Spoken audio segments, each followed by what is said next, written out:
านมานานแค่ไหนเราไม่เคยลืมเรื่องราวไม่เคยลืมเพื่อนสาวและเพื่อนชายยังคงคิดถึงเสมอแม้ว่าเราต้องห่างไกลพวกเธออยู่ที่ไหนจงได้ฟังอยู่ที่ไหนคือเพื่อนกันแม้ว่าวันเวลาเปลี่ยนบางคนไม่ได้เรียนก็ต้องทำงาน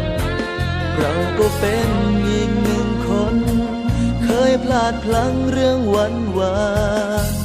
อยู่แบบสนุกสนานไม่สนใจเรียนบอกเลยว่าการศึกษาไม่มีคำว่าสายกลับมาเริ่มใหม่ได้อีกครั้งเพื่อนมอต้นและมอปลายคิดถึงเธอเสมอ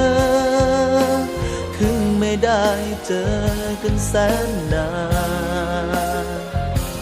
จบมาแล้วเราแยกย้ายจะอยู่ที่ไหน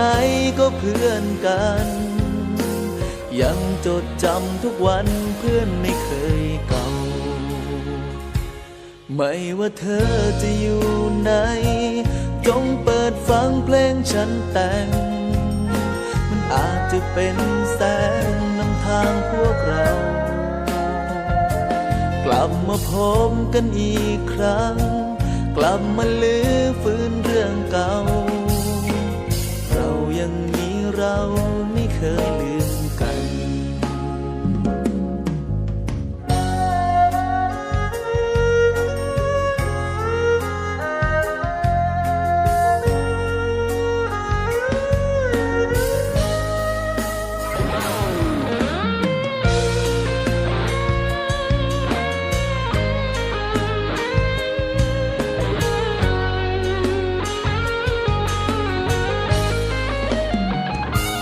เพื่อนมอต้นและมอปลา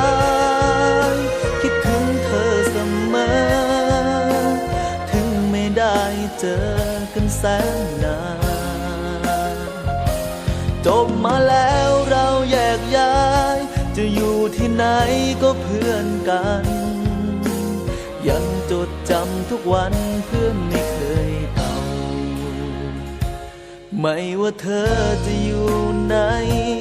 จงเปิดฟังเพลงฉันแต่งมันอาจจะเป็นแสงนำทางพวกเรากลับมาพบกันอีกครั้งกลับมาลื้อฟื้นเรื่องเก่าเรายังมีเราไม่เคยลืมกันเพื่อนมอต้นและมอปลายคิดถึงเธอเสมอถึงไม่ได้เจอกันแสนนาน